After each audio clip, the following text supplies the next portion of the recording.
कह रही थी कि इस घर में बासी खाना भी लोग खा लेते हैं, तो मैं इतनी मेहनत क्यों करूं रोज सुबह जल्दी उठने की? क्या जरूरत है? वैसे भी मेरी आंख नहीं खुलती है। काम करती हूँ, रात को ही सारा खाना बनाकर रख देती हूँ, सुबह ये लोग वही बासी खाना खा लेंगे। कुछ भी कर लूं, नाम तो इस घर में मेरी मरी सौतन का ही होना है। दिव्या अपने माता पिता के दबाव में आकर शादी तो कर लेती है, पर उसे अपने पति और ससुराल वालों से जरा भी लगाव नहीं होता।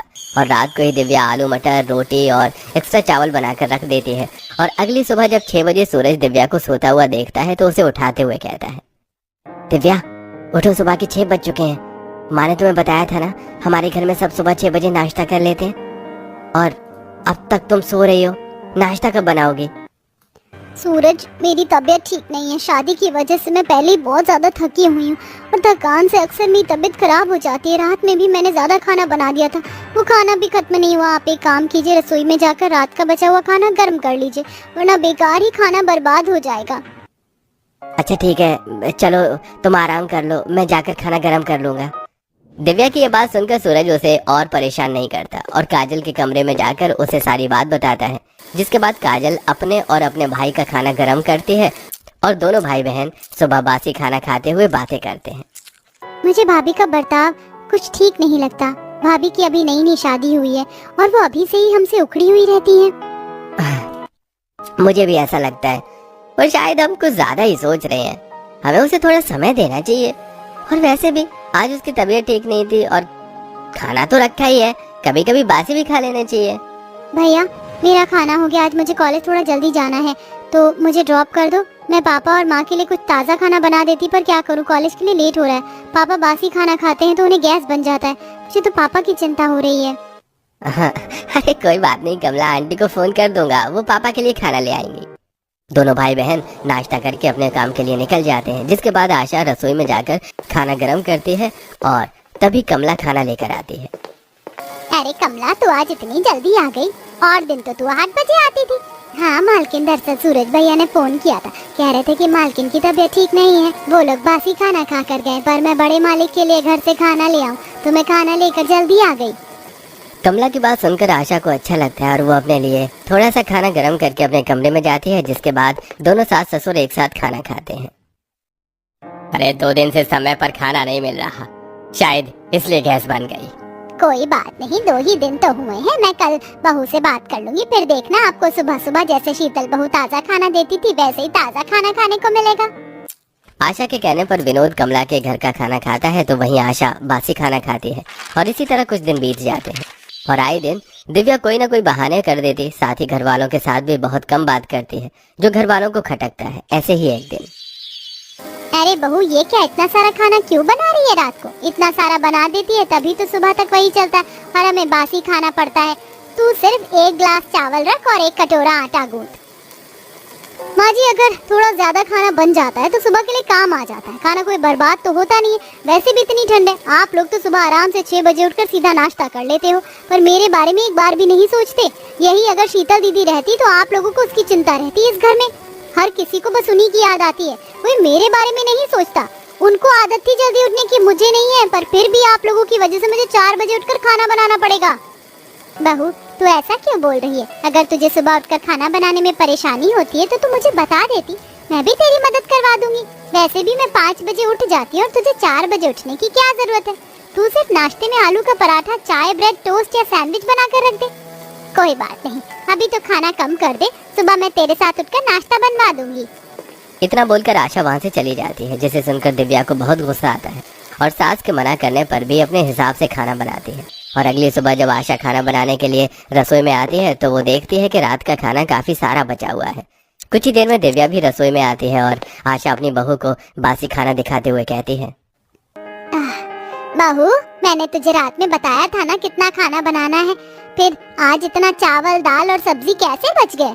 माँ जी, मैंने तो उतना ही बनाया था जितना आपने कहा था। अगर फिर भी खाना बच गया तो उसमें मेरी क्या गलती है? अब इतना खाना क्या बर्बाद करना है? मैं इसे दोबारा बना देती हूँ। दिव्या की ऐसी बातें सुनकर आशा को कुछ समझ नहीं आता कि वो क्या करे, और दिव्या अपनी सास के सामने ही रात के बचे हुए चावल को गरम कढ़ाई में तेल, प्याज, मिर्च डालकर फ्राई करने लगती है। कुछ देर में सभी खाने के लिए आते हैं और आज भी खाने में बासी खाना देखकर उन सभी का मुंह बन जाता है। दिव्या भाभी, ये सब क्या है? आप जब से घर में आई हो हमें रोज रात का बासी खाना ही दे रही हो। आपसे अच्छी तो हमारी शीतल भाभी थी। आपको पता भी है वो हमें सुबह नाश्ते में कभी भी बासी खाना नहीं देती थी। उन्हें खाने का इतना हिसाब था कि एक रोटी एक्स्ट्रा नहीं बचती थी, और अगर कभी बचती भी थी तो वो खुद खा लेती थी। मुझसे नहीं खाया जाएगा रोज रोज सुबह बासी खाना। बासी खाना देखकर सभी नाराज होकर बिना खाना खाए घर से निकल जाते हैं, पर दिव्या को कोई फर्क नहीं पड़ता। इसी तरह सुबह से दोपहर हो जाती है और दोपहर को आशा अपने पोते और अपनी नौकरानी के साथ धूप सेकने के लिए छत पर जाते हैं। और जब वो अपने पोते की मालिश कर रही होती है तो आस पड़ोसन की कुछ औरतें आशा को छत पर धूप सेकते देखकर उससे बातें करती हैं। अरे आशा बहन, अब तो बहू आ गई है, फिर भी पोते का ख्याल खुद रख रही हो। अगर पोते का ख्याल खुद ही रखना था तो बहू क्यों लेकर आई?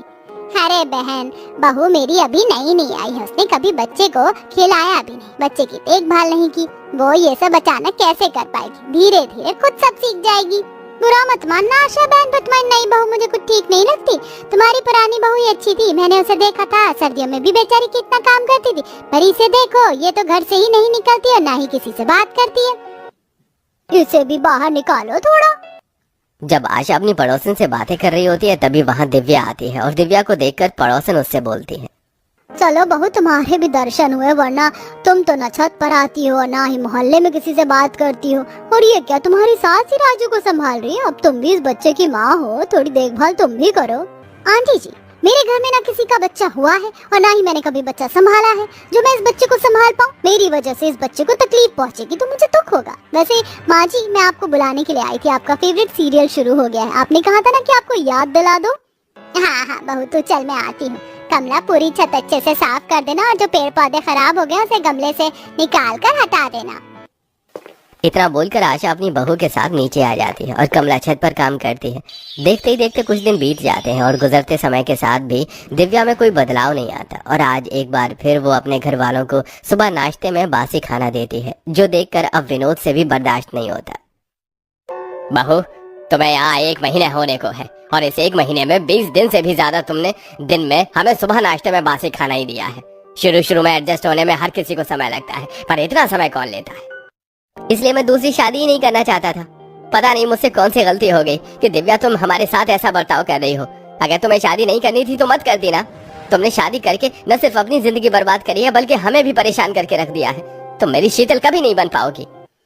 आप सबको सिर्फ बासी खाना नजर आ रहा है, ये नजर नहीं आ रहा है कि मैं कैसे खाना बर्बाद होने से बचा रही हूँ। इस घर में तो बस मेरी मरी हुई सौतन की ही यादें हैं। जब आप लोग ही मुझे प्यार मान सम्मान नहीं दे पा रहे तो मैं आप लोगों के लिए कुछ कैसे करूँ? आज जब सुबह भी नाश्ते में सभी को बासी खाना मिलता है तो सबके अंदर का गुस्सा बाहर निकलता है और कुछ ही देर में सब अपने अपने काम से चले जाते हैं। इसके बाद विनोद शांति से अकेले में बात करता है। मुझे तो लगता है कि हमने गलती करी हमारे बेटे की दूसरी शादी करवाकर। बहू का बर्ताव हमारे साथ ठीक नहीं है।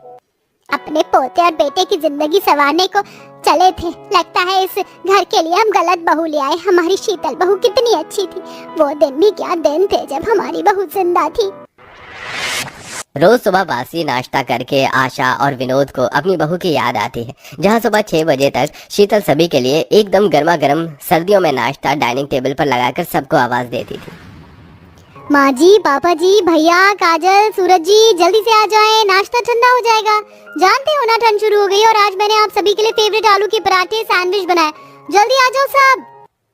भाभी, आपका 9वां महीना लग चुका है और डॉक्टर ने आपको बेड रेस्ट करने के लिए बोला। फिर आप इतनी ठंड में क्यों सुबह उठकर हम सभी के लिए नाश्ता बनाने लगती हैं? क्या करूं, इतना बड़ा दिन होता है और मेरी आंख तो सुबह 4 बजे ही खुल जाती है। बस इसीलिए सारे काम जल्दी कर लेती हूँ और आप लोगों को सुबह जल्दी नाश्ता कराने से मुझे काफी अच्छा लगता है। और आप सबको घर से भी तो जल्दी निकलना होता है। अब सब एक साथ सुबह का नाश्ता करते हैं। इसी तरह कुछ दिन बीत जाते हैं और घर के काम करने की वजह से एक दिन शीतल का पैर स्लिप हो जाता है और वो सोफे से जाकर टकरा जाती है। माँ, पापा, भैया, सब जल्दी से आओ, नीचे भाभी गिर गई है। अमित की आवाज सुनकर सब भागते हुए नीचे आते हैं और शीतल को अस्पताल ले जाते हैं। डॉक्टर अपनी तरफ से पूरी कोशिश करते हैं पर डॉक्टर शीतल के बच्चे को ही बचा पाते हैं। इस तरह पुराने दिनों को याद करके आशा अपने पति के कंधे पर सिर रखकर रोने लगती है। मुझे आज अपनी बहू की बहुत याद आ रही है। आखिर हमसे ऐसी कौन सी गलती हुई जो दिव्या बहू हमसे इतना खपाए कि वो हमारे लिए सुबह का नाश्ता भी नहीं बना सकती। नाश्ता बनाना तो दूर की बात है, वो राजू को कभी माँ की तरह प्यार भी नहीं करती, उसे गोद में भी नहीं लेती और ना ही किसी से सही से बात करती। कमला भी बता रही थी, उससे भी बहुत गंदे तरीके से बहू बात करती है। अब हम कुछ नहीं कर सकते आशा।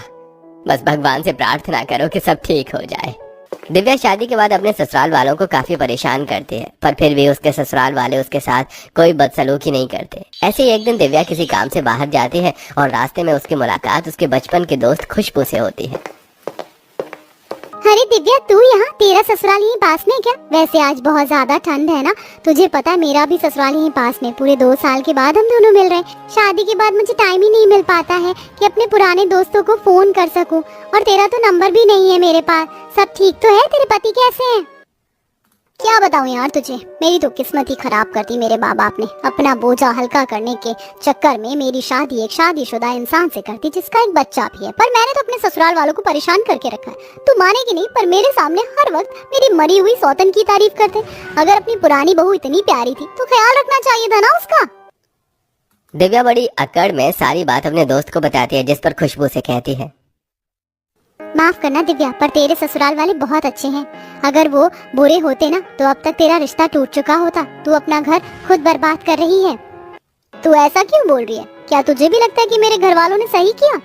तुझे पता है मेरे पति की हाइट कितनी कम है? हाइट के चलते उनकी शादी नहीं हो रही थी। मेरी देवरानी मुझसे पहले उस घर में आई। उसने सबका इतना ख्याल रखा कि हर कोई बस मेरी देवरानी के ही गुणगान करता था। मुझे भी अपने माँ बाप से बहुत नाराजगी थी कि उन्होंने मेरी शादी ऐसे लड़के से क्यों की। इसीलिए ससुराल में जाकर मैं भी अपने ससुराल वालों पर अपना गुस्सा निकालने लगी, जिस वजह से मेरा रिश्ता खराब होने लगा। पर जब मैंने खुद में बदलाव किए तो मुझे समझ में आया कि मेरे सास ससुर मुझसे भी उतना ही प्यार करते हैं जितना मेरी देवरानी को। तेरे पास मौका है, खुद को बदलने की कोशिश कर, तभी तुझे पता चलेगा कि तेरी उस घर में क्या इज्जत है। और जो होना था हो गया, अब दूसरों के किए की सजा किसी और को क्यों देना।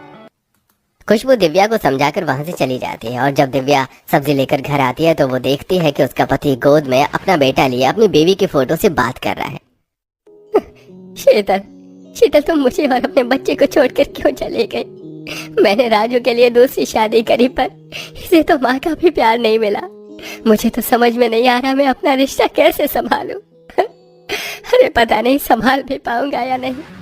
कहीं ऐसा ना हो कि मुझे ये रिश्ता ही खत्म करना पड़े। ये क्या? ये तो रिश्ता खत्म करने की बात कर रहे हैं। अगर मेरा रिश्ता टूट गया तो मैं कहाँ जाऊंगी? मायके में भी शादीशुदा बेटियों की जगह नहीं होती। अपने पति को देखकर दिव्या को काफी बुरा लगता है और उसकी बातें सुनकर वो घबरा जाती है। जिसके बाद वो शांत रहती है और रात को खाना बनाते हुए काफी सारी चीजों को सोच रही होती है, जिस वजह से आज गलती से उससे ज्यादा खाना बन जाता है। अरे ये क्या, आज मैंने फिर से इतनी सारी सब्जी बना दी और इतना सारा आटा गूंथ लिया। मेरे घर वालों को बासी खाने की आदत नहीं है और मैं जब से आई हूँ उन्हें बासी ही खिला रही हूँ। कोई बात नहीं, बासी मैं खा लूंगी या किसी को दे दूंगी, और कल सुबह जल्दी उठकर सबके लिए ताज़ा खाना बनाने की कोशिश करूंगी। खुशबू सही कह रही थी, मुझे खुद में थोड़े से बदलाव लाने चाहिए। क्या पता थोड़े से बदलाव से जिंदगी में खुशियाँ भर जाएं और घर वाले शीतल को भूल जाएं, और मैं अपने माता पिता की किए की गलती अपने ससुराल वालों को क्यों दूं? वो लोग कितने अच्छे हैं। खाना बनाकर दिव्या अपने कमरे में जाती है और जब अलमारी में कपड़े रखकर बाहर आती है तो वो देखती है कि पूरा परिवार चुपचाप खुद से खाना निकाल कर खा रहा है। दिव्या किसी के सामने कुछ नहीं बोल पाती और जैसे दिव्या उनके साथ खाने के लिए बैठती है सब अपना खाना लेकर अपने कमरे में चले जाते हैं, जिसके चलते दिव्या भी खाना नहीं खाती। और अगली सुबह आशा खुद 5 बजे उठकर रसोई में खाना बनाने जाती है, जहाँ वो देखती है कि रात का काफी सारा आटा बचा हुआ है, साथ ही सब्जी भी रखी है।